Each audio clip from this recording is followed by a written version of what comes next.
क्या नाम है आपका और आप अपना परिचय दीजिए फिर। मेरा नाम दीपक वर्मा है और मैं लोहा मंडी बागराम साहिब में निवासी हूँ और ये मेरी दुकान है, किराए की दुकान है ये, लगभग 80 साल पुरानी। और मेरे दादाजी पहले बैठते थे, फिर मेरे पिताजी, फिर हम।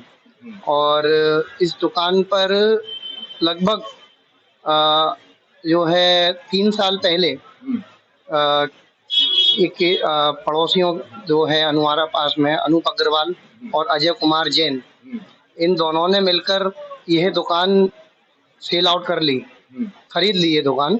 और उसके बाद में हमको बगैर बताए इस दुकान पे जाके छत पे तोड़फोड़ कर दी। जब हमने पूछा तो बोले कि साहब ये हमारी संपत्ति हमने ले ली है। और जब हमने कहा कि हमसे बात कर लो तो स्थानीय लोगों के माध्यम से कई बार बातचीत भी हुई, लेकिन बातचीत पूरी नहीं करी इन्होंने।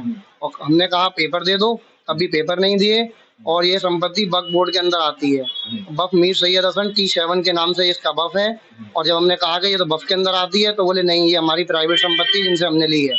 लेकिन आज तक ये पेपर नहीं दे पाए हैं। और 3 साल से सिविल के अंदर भी केस चल रहा है, वक्फ ट्रिब्यूनल में भी केस चल रहा है, और यह आपका ADM सिटी की फाइनेंस के यहाँ भी केस चल रहा है इसका। उसके बावजूद भी ये हमको धमका रहा है और लोगों को भेजता है और कहता है कि आप या तो खरीद लो या मेरे को बेच दो, और नहीं तो मैं किसी अदर पर्सन को बेच दूंगा। हमने आपको मतलब मारने पीटने की कुछ धमकियां भी दी? हाँ, इस तरीके की बातें भी आ रही हैं कि यदि ऐसा नहीं हुआ तो फिर हमारे पास और भी तरीके हैं, तो हम उन हथकंडों को भी अपनाएंगे। किस प्रकार की धमकियां दी गई हैं आपको? यही दी गई है यदि खाली नहीं करोगे तो हम जान से मार देंगे या आपको उठा लेंगे। लेकिन ये है ना कि जिनके माध्यम से अभी तक ये खबरें आ रही हैं, यदि हम उनसे कहते हैं तो वो शायद उन भूमाफियाओं के डर की वजह से हमसे ये ना कह पाए डायरेक्टली आगे कि ये बातें इन लोगों ने कहा है। मुझे उस दिन का इंतजार है जिस दिन ये हरकत मेरे साथ करेंगे, और उस दिन मैं प्रूफ के साथ इन भूमाफियाओं के खिलाफ पूरी पक्की, चाहे मेरी जान पे क्यों नहीं आ जाए, मैं इस तरीके से इनका मुकाबला करूंगा। क्योंकि ये मेरी बाप दादा लाई जायदाद है, किराए की जायदाद है। ये 80 साल से जो आप किराएदार हैं, इसके साथ प्रमाण वगैरह भी होंगे? हाँ, मेरे पास पुरानी रसीदें भी हैं जो कि मैं कोर्ट में लगा चुका हूँ। कोर्ट का फैसला आने से पहले ही इसके पैर डगमगा रहे हैं। सोनू अग्रवाल और अनूप अग्रवाल और अजय जैन के पैर डगमगा रहे हैं। इन बातों को देखते हुए ये पीछे छुड़ाना चाह रहे हैं और कह रहे हैं कि हम किसी अदर पर्सन को बेचे जाएंगे, और तरह तरह की धमकियां मिल रही हैं मेरे को और मेरे परिवारजन को, मेरे भाई को। आगे आप क्या अपेक्षा रखते हैं प्रशासन से, पुलिस से? क्या सहायता चाहते हैं, किस प्रकार से?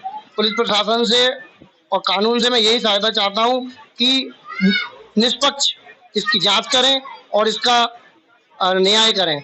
न्याय आने से पहले ही जब इस पार्टी के पैर डगमगा रहे हैं तो ये तो अपने आप देखने के लिए मिलता है, और नहीं। अभी तक इस संबंध में कौन कौन सी कार्रवाइयां कर चुके हैं और आपने कौन कौन सी एप्लीकेशन कहाँ दी है?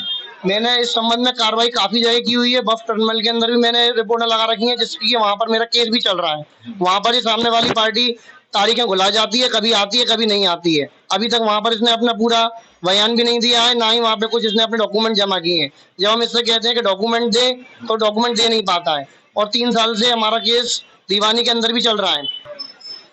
दीवानी में केस चल रहा है आपका? हाँ, दीवानी में हमारा केस चल रहा है, लेकिन दीवानी में भी बड़ा स्लो चल रहा है। पता नहीं क्या कानूनी प्रोसीजर है ये, और आए दिन कभी कुछ प्रताड़ना मिलती है, कभी कुछ धमकियां मिलती हैं।